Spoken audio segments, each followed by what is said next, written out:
and then we're on. Oh, you're changing your shirt. I look professional. You look all professional. I just the regular t-shirt, but we're live now. We're live on Facebook right now. So the world. All right, guys. Got Alex is here. Alex is actually. We're gonna see how well he can do with an American accent because he's not. What time is it there where you are? It's 6:30 p.m. 6 in the morning. Okay, so he's coming into our world to talk to us about fasting and some of the stuff that he's got going on at his gym. And it's pretty cool that we can have a conversation like this. Yeah, definitely. This far away, have it live, streamed out to you. Pretty cool. But Alex, you want to just tell him a little bit about yourself, give him a little bit of backstory on you? Backstory on me. So I've got a gym on the south coast of England. I don't know why I'm pointing, as if you know where the south coast is. So gym in the south of England. Train pretty much 95% men, just a bit older than me. So we hang out in the man cave. So we've got the bar, we've got the guitars. We just hang out and lift weights, and we can chat about the stresses of modern day life. Previously to that, I used to train a lot of MMA guys. Some of my guys fought in the UFC, girls that fought in Invicta. So like the heavy contact sport stuff, because I didn't mind getting punched in the face, so they'd listen to me about that kind of thing. And then that evolved into learning more and more, doing a master's in strength conditioning and becoming better at the job rather than just beasting people. So getting a bit more sensible and grown up. And then training grown-ups. So yeah, it's good. I love it. It's the best job. Wow, beasting people. Just like beasting people. Yeah, people like what is? Tell them what that is. 'Cause I would guess that most of them have no clue what beasting someone actually is. Beasting people is when someone can't do any more, you just get in their face and go, more burpees, more press ups, like some kind of drill sergeant. But it's usually some people who's got a chip on his shoulder and rah rah rah. So yeah. Beasting people is It's for douchebags. Yeah. Yeah, it's not very difficult to do, to be honest. Do that again, but faster. Okay. Yeah, I'll say some of that stuff around grit on a pretty regular basis, really, but it's always sarcastic. Like everybody just starts busting up laughing because it's so out of character, you know. Yeah, it's not something I would actually do. But, what was I going to say? My most sarcastic coaching point at the moment is okay, but careful because we don't want to get too strong. Yeah, no kidding. But that's, you don't want to get too strong, right? Like, wouldn't you want to prevent? Like, how do you prevent having veins in your abs? Yeah, that'd be bad. Yeah, that'd be awful. Like, how do you prevent having like a toned tricep muscle? I know, or road map vascularity. That's what they're after, road map vascularity. I've heard that I'm a really veiny dude. Actually, when I lift, like my veins pop out of my. I've never actually seen it, but apparently it looks like a tree on my back. On your back? Oh, my arms are good and my calves are good, and my quads, but not my back. That's crazy. That's weird. Yeah, I don't know. Like, this is what I hear. I think that's probably bullshit, but in college, all the guys would tell me that my back looked like there was a tree on it. And I don't have any tattoos back there, so don't ask me. But you got the veins rolling through the calves, huh? No, I got that question the other day. Someone asked me, or I get it on a pretty regular basis, really, but I've never had it just straight on that direct where they said that we were talking about progress, and they were asking me like what kind of shape have you been in, and I was like, well, this and this and this, and then they're like, well, how do we? Because I used to be like much bigger than I am now, and like I was probably 20 pounds bigger muscle, and I was down around like 7% body fat. Like I was pretty ripped up, and they're like, and this person who's probably 40% body fat is like, how do I prevent that? And I'm like, oh my God, that's just not, that's just, this, like, I don't even know how to respond to this at that point, but. Don't worry, we'll be all right. If you ever start showing signs, I'll stop you before it happens. Yeah, that's what I should have said, but I didn't. But Well, tell them some of that. We were just talking about this before we actually got on this call. Tell them a little bit about your master's stuff and what you're actually planning to do for your, what is it? For master's dissertation. So I was going to look at some boxes and sort of rotation for a punch, like the Thomas Myers. Anyway, we're not doing that anymore. So I'm going to look at health markers in 40-year-old males, and how either weight training or just cardio training or just caloric deficit can affect that. So we'll get some bloods done, look at testosterone, cholesterol, blood pressure, all that kind of stuff. And then they either here do weights, or they join their local running club, or they join. We'll talk about it. We have Weight Watchers over here, like a group where people, whatever, weigh themselves together every week. A bit like The Biggest Loser, but without the exercise. And just. I know exactly. Yeah, so they pay their £5 a week, and then they come and check in, and see how much weight they've lost. So, investigate basically what's going to work, or if a blend works, or if everything works. There's a thing called the Hawthorne effect. Hawthorne effect. I'm sure you know about it. Basically, anyone that finds out they're involved in the experiment just works a little bit harder anyway. It just does a little bit better. So even if doesn't matter what the intervention is, all these guys are going to watch their food a bit better. Do you know what I mean? They're all going to get fitter and better and healthier after 12 weeks because I'm taking their blood. So kind of know the answer anyway, but it's going to be good. It's kind of a cool thing. It's that I use that as a justification for why you would join a gym. It's like you wouldn't want to go to a membership gym because, or these big box gyms like where all you do is you pay your $10 and you get an opportunity to go work out, because psychologically you'll never do it. You want to pay more for something, because then you're going to actually, even if you never showed up to the gym, you'd still, I paid for that membership, so now I'm paying all this money for this membership, I better eat better. I'm paying all this money for this membership, I better actually show up, is kind of like what ends up happening. Your accountability goes through the roof, and so just like what you're just saying, it's exactly part of the reason that you. And the accountability starts for that reason, and then they realise that they love it and it's really good and they should do it. And the guys at the gym are really cool as well. And that's our job. Yeah. It's interesting to see the community kind of blossom out of what started out as like this really scary thing for most people. Like most people are really scared to walk into a gym, and then especially when there's a strength coach or a personal trainer involved, and they think they're going to get judged, and they think they're going to be around all these really fit people that are going to make fun of them, and they have all these, unreasonable fears.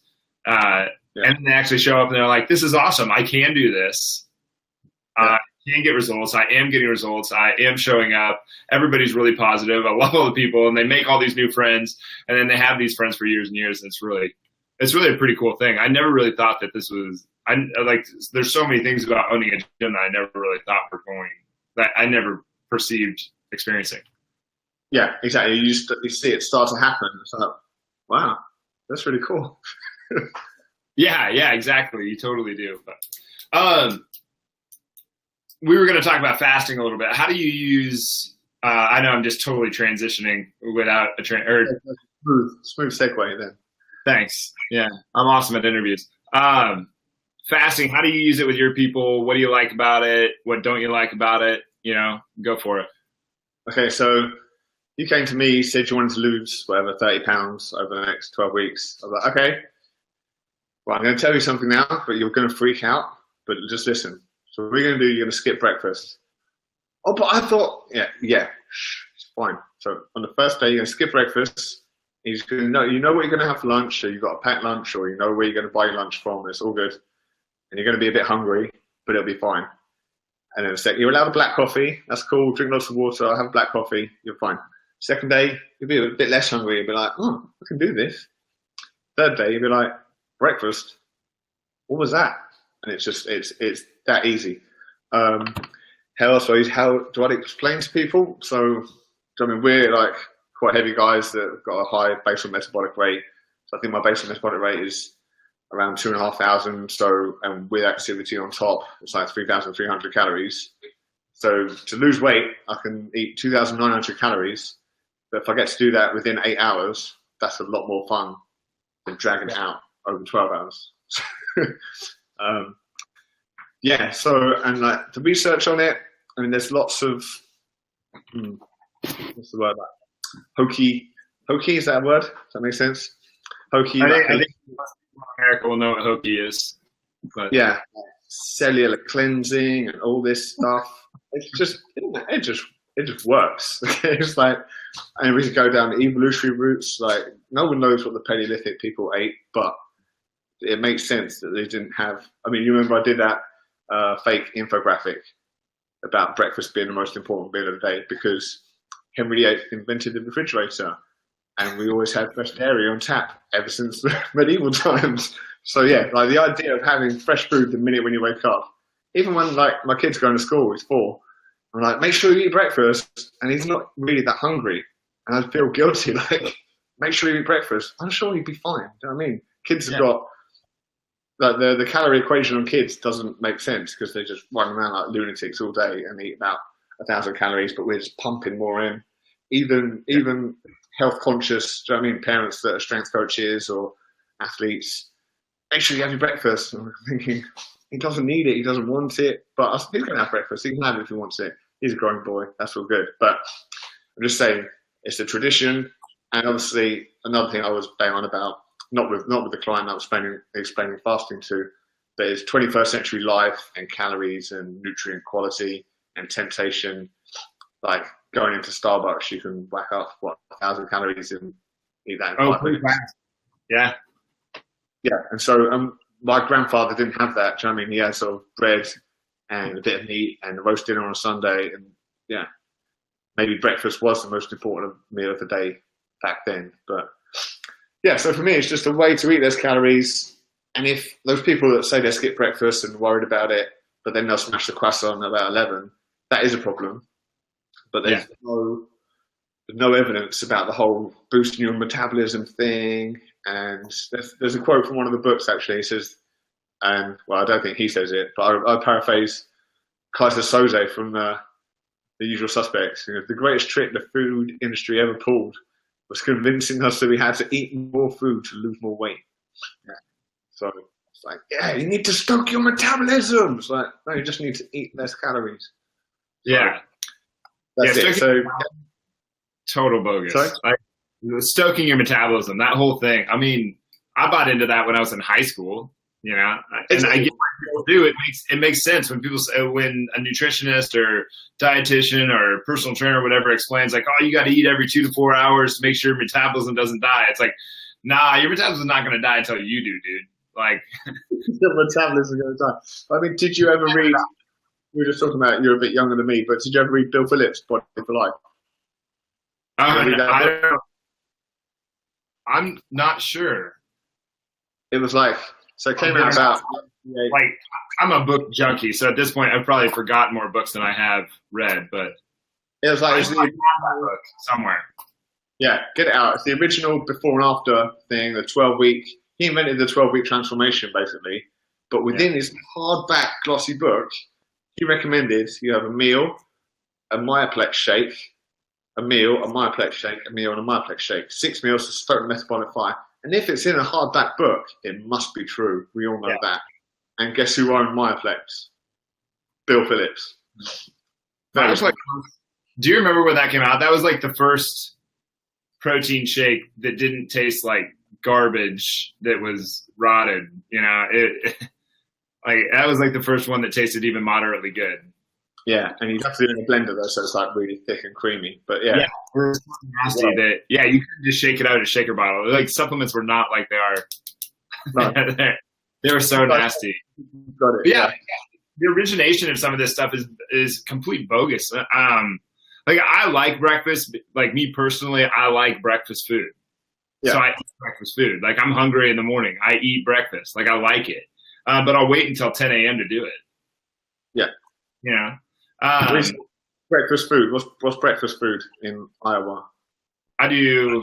Me personally, I do two pieces of bacon, 8 eggs, as much spinach as I can fit in the steamer, half a cup of steel cut oats with some craisins and cinnamon, and then with the bacon, I do about a half an onion and about 5 big mushrooms.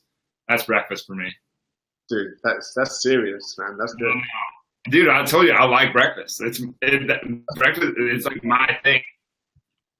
Yeah. If I ever come over to your place, I'll make you breakfast. Okay, sounds good. Yeah. Very. So my wife's away this weekend, so I've got black pudding. Do you know what black pudding is? No. It's like blood. It's like congealed blood in a sausage, and you slice it up and fry it. So I bought myself some black pudding and some bacon. It's real blood. Like real blood. Yeah. That's you can only buy it from like real butchers, like a genuine butchers who've got like dead cows hanging up, like Rocky Balboa delivered their cows. Yeah. They drain all the blood. That's a here I was. I thought I was such a real man for eating my breakfast, and then you go in with that. Yeah, fried blood for me on Sunday. Fucking come over, or if I come to your place, I'll bring you some blood sausage. But yeah, so yours is like protein and fat heavy, right? Yeah, I don't. Yeah, my breakfast. I mean, I'm delaying it out. I've already done my workout at that point. Like I don't believe in fasted cardio or anything. That's like the dumbest shit ever. But at the same time, like it just works for me. Like I get up and I just go work out right away, and then I'll delay out until 10 to eat, and then I'm basically heading to work after that. So cool. That's how it works for me. So like that's like I get a short fast, and then one day a week I'll fast until like 7:00 at night. Nice. That's all. A non-training day, or just What's you that? train as well on that day?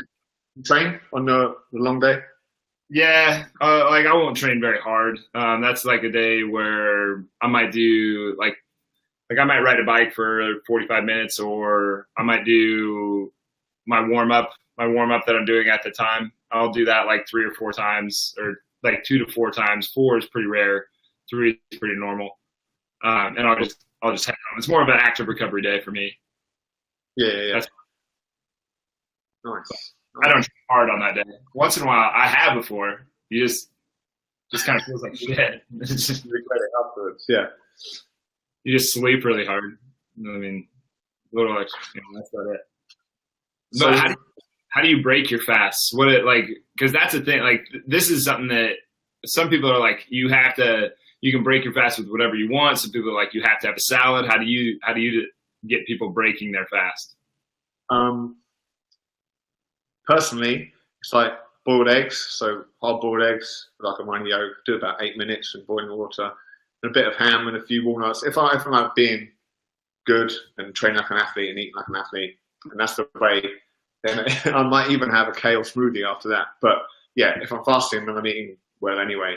I just find the protein and fat and like quite tasty but dull. Yeah.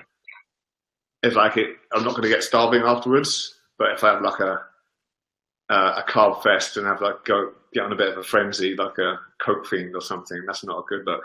But yeah, I wouldn't recommend breaking your fast with a cake or a pastry. No, you just fall asleep. You fall asleep. I mean, like I've done it before. I've been like, you know what? And this was like straight justification on my part. I was like, I'm gonna eat all the pizza I want. That's what I'm gonna do.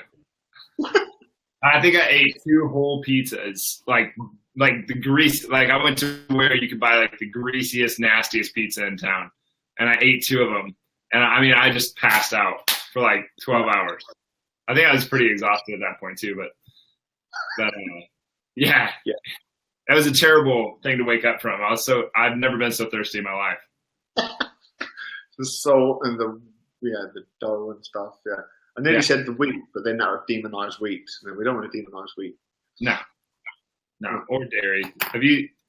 Yeah. So you're breaking it. You're kind of saying,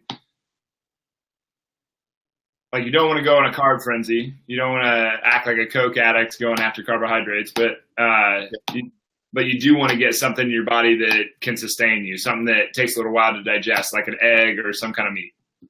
Yeah, definitely. Yeah, chew it well, and all this stuff. And it's almost like advising a newbie into this whole thing. It's like, slow down, think about this, blah, blah, because it is a kind of new thing, not eating for 18 hours or whatever it is for most people. They're like, oh my God, my body's starving. Like, yeah. So, and then regular meals up. Go for it. I'm cutting off. We have B Live has this slight delay, so it kind of gets in the way a little bit. But go for it. a few thousand miles apart as well. Yeah, that one little half-second delay that throws us off. That we're like, God damn it. Up to you. What are you gonna say?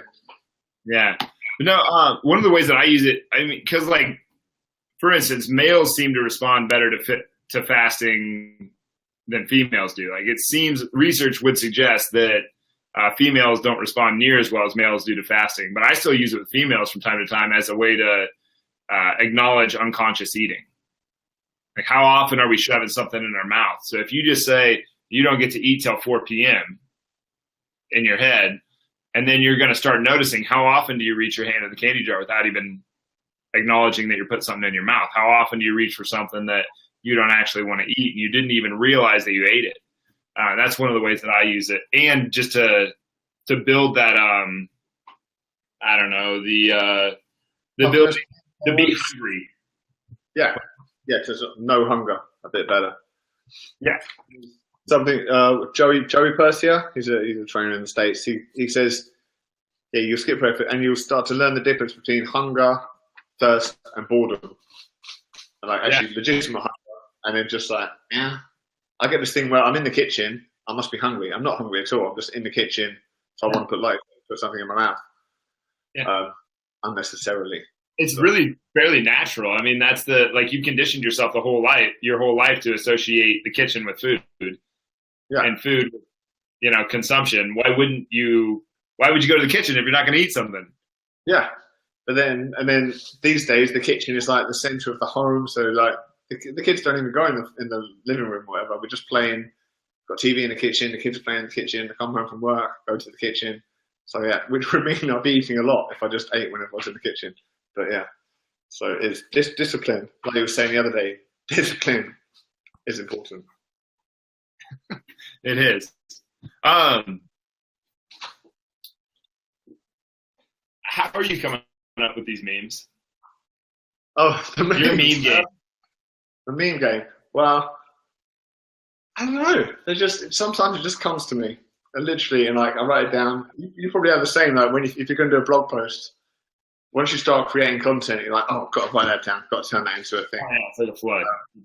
And then that sort of snowballs, and you sleep on it, and then your unconscious works on it, and then you wake up and you find the right picture, and then it writes itself. So, someone was asking me why I train. I mainly train men now, and no offense to anyone online right now, but I say I've just got a bit fed up of hearing about periods and bloating and this. And so, yeah, like a meme started forming in my head, like the 3 things that do not get discussed in my gym anymore. No menstrual cycle in Alex's place. Yeah. That was the jokes that I use. That's one of the jokes that I use is that when I got into this, I know more about things than most males do just because of the willingness that females have to tell me things that are going on. Yeah. Like their flow, their menstrual cycle, what happens when you age through menopause. Like, and I don't care. Like, I'm a pretty easy, safe sounding board. So like, I'll just sit there. Like, I'll listen. I'm curious. Like, I'm, cool. Whatever you want to tell me that to get off your chest. But I'm like, sometimes I hear stuff and I'm just like, I can't believe you just told me that. Yeah. Yeah. It's a good sign that they trust us and blah, blah, blah. But yeah, it's really good. It's the line. And then someone came in once and they'd had an acid face peel. Do you have like an acid face peel? Do you know what that is? Sadly, I do know what that is, but I never had one. But they look terrible. So one of my clients had one, and then 2 years later, another client came in. I was like, "Oh, you had an acid face peel?" And she was like, "Yeah. How do you know?" I'm like, "Yeah, because I'm a personal trainer, and we know that." Because your face is falling off because you put acid on it, which sounds terrible, and now literally it's falling off. Like you got dandruff on the forehead. It's gross. Yeah. Yeah. No. Is that how you take your beard off every day? Yeah, just a bit of acid. That's how real men shave. Yeah. I don't have that problem. Just like Vicky Vale. It wasn't Vicky Vale, it was the other one. They got acid thrown on their face, wasn't it? I don't know. Oh, what's the name? Yeah, it's gonna take me too long. Very cool character. Yeah. That's a good Anyway, one. That's what Google's for. We don't have to think anymore. We can just outsource to Google. exactly. Who wants to do a pop quiz? So like, do you have like pop? We have a pub quiz. I think called a pub quiz where everyone goes to the pub, sits around a table. Yeah, but no phones are allowed because you just Google shit. Oh, really? Yeah. I'm not very good at those. Rachel's really good at those. I kind of suck. I'm just like, yeah, I don't know. I missed out on pop culture and everything. Like, I was too busy reading this about string conditioning, geeking I out. don't know. You know about Top Gun high fives and stuff, so it's all good.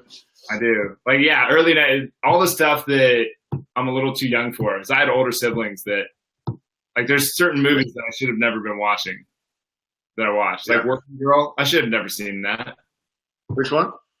Working Girl. Oh yeah, Working Girl, classic. Yeah, I was like 5 years old watching that movie. Like, there's no way I should have been watching that. I didn't understand the lingerie scene. I was like, why would she wear that? I don't get it. It's not even a good movie.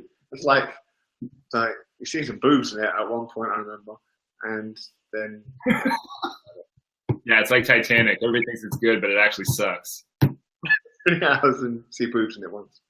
Other things. Oh my god.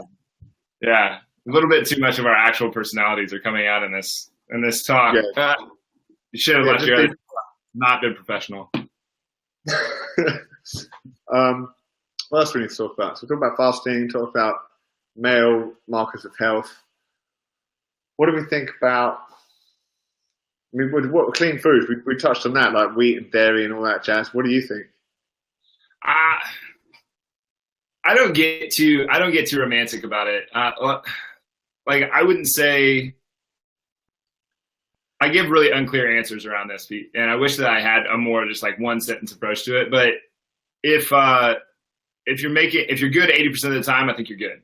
You know, and if you eat these really high, like if we're going for fat loss and we're eating really high calorie dense food, like, you know, your cheese and your breads and your stuff that is typically not okay in current status quo.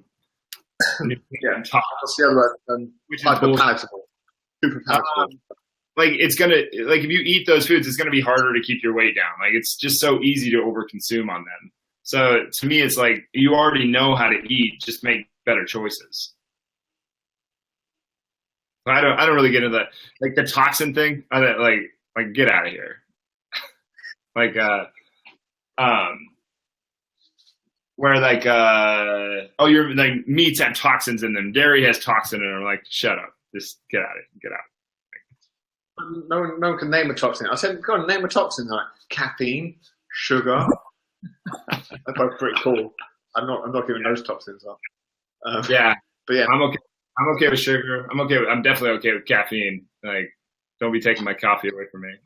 Yeah, there's a lot of that stuff. One thing did occur to me the other day. So I work with a lot of guys that used to use a lot of bad stuff or whatever, and it seems like they've substituted alcohol or drugs for sugar. Probably subscribe to this as well. And like, so they're using sugar and they're still getting off their head with sugar. And so I started trying to think of sort of definitions of addiction.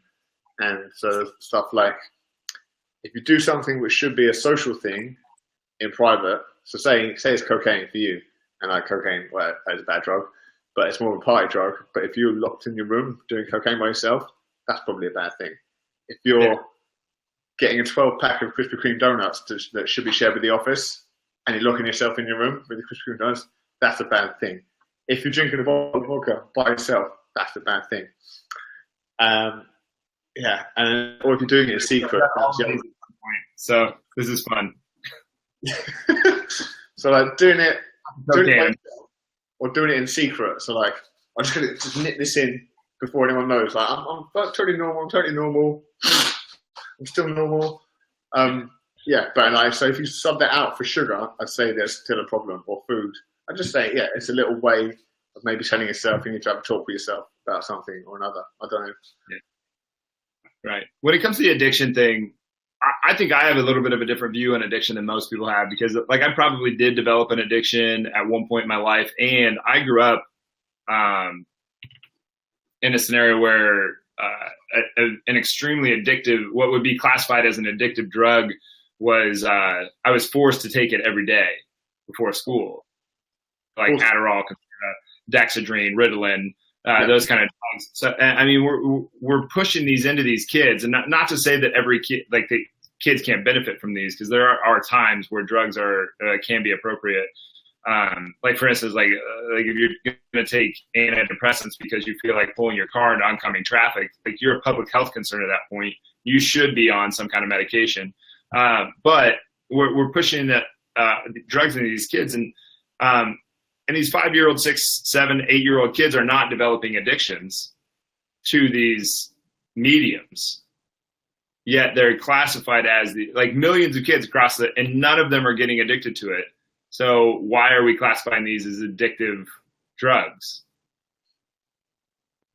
Does that make sense? Or the same thing with sugar. I don't think that the medium is actually the addiction. I think the medium that people use, like alcohol, sugar, drugs, whatever it is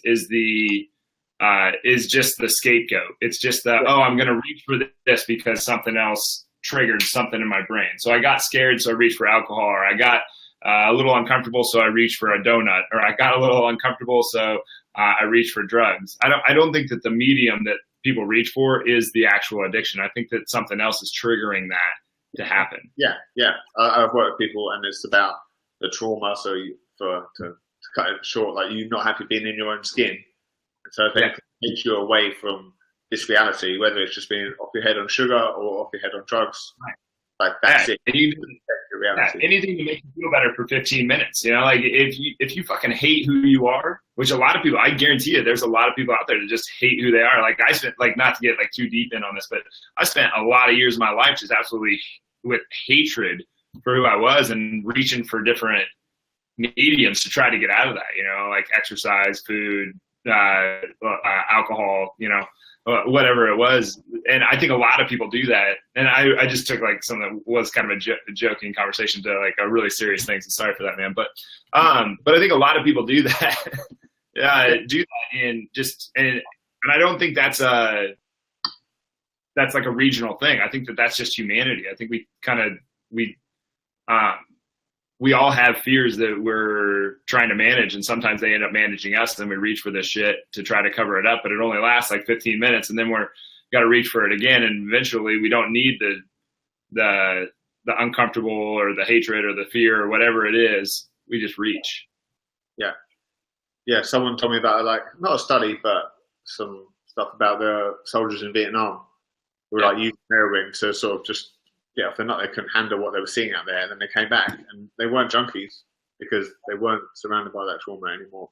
So that's like, that kind of sums it up. Yeah, if you're away from that trauma, but if the trauma is inside you and you can't escape it, then yeah, you have to work with it. Yeah, it doesn't matter how hard you run, or how far you go, like you're always going to end up being there. If it's yourself that you hate, that that's the problem. I think you have to do. Yeah, then you got to confront that internally. Yeah, that's the hard thing. We just got real deep, didn't we? We just took that to the depths of the ocean, whatever. Someone do a fart or something, and then bring it back to. You say one of us needs to fart, and then bring it back to shallow. Yeah. I don't have one brewing, so I can't help you out. No, I've been fasting, so I haven't got anything brewing. Well, maybe Rage says who's winning, so I don't know. What's that? They have to tell us. Right. No, what was the competition? But out sarcasm each other. Yeah, I don't know. I'll have to ask her here in a little bit when I see her. But I do try to end these at a half an hour. I never do it. But do you have any other words of wisdom, things you want to leave the viewers with, or? Words of wisdom. Well, people keep saying, like, what's your message? What's your key message? Yeah. Like, what's your core values? Yeah. I struggle with it, but mainly it's don't be a dick. Don't be a dick?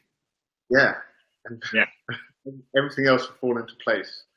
Like in the gym, if you're not a very good trainer, don't train people. If you're, you know what I mean? That's from Wayne one. Like, if you're shit at that, don't do it. Yeah. Don't steal. Don't be mean. You know what I mean? I like that. Don't be a dick. Yeah. I like to say that. if you're not good, get better. Yeah, get better, and If you don't know, learn. well, yeah, if you're going to do it well. If you don't have to do it well, don't do it. Yeah, I don't. Yeah, I think like for all you guys watching, I think that Alex and I fall into this category where we end up having to deal with all of the bullshit other trainers that suck that make our job harder because people don't want to believe, like they get like skeptic to everything because they've been burnt by one. Yeah, and then we charge when we're a bit more expensive, or it's like, well, no, because like you said, all you were doing was reading books. We've been doing this for over a decade, whereas, and it's what we do, and it's our passion. Passion. Do you see that thing I wrote the other day? The definition of passion is the willingness to suffer something that you love. So yeah, staying home reading nerdy books about what we've got neuromechanics of human movement. That is suffering. Those are hard to read. They read like stereo instructions. People don't even understand. Like they're like, oh, so you read that? And I'm like, yeah, cover to cover, every word. Like it's like they don't believe you. And it's like, no, that book sucked to read. It's because I cared. Like I read it because I cared. But whatever. Yeah, super training for that chance. But yeah, so words of wisdom: don't be a dick. Don't be a dick. I can deal with it. Yeah. Awesome, man. Well, thanks for being here. I really appreciate it. I think all the people here really appreciate it too. Hopefully they got a ton of good takeaways there. I actually was taking notes the whole time. You guys didn't even know this, though. I just sit here and scribble stuff down. But wisdom. You didn't even know. You didn't even know. I mean, through the English accent, obviously I can't write it your way. You're going to watch it all again and try and translate it and maybe play it through Siri or something. She can translate it for you. Actually, I thought you came through really well. Like, I mean, I don't know. I've heard other guys where, sometimes I hear accents where I'm like, I have no clue. I know you're speaking English, but it's not happening here. Yeah. Anyway, thanks for being here, man. Really appreciate it. Thank you very much. Podcast out, and then thanks, guys, for watching. And we'll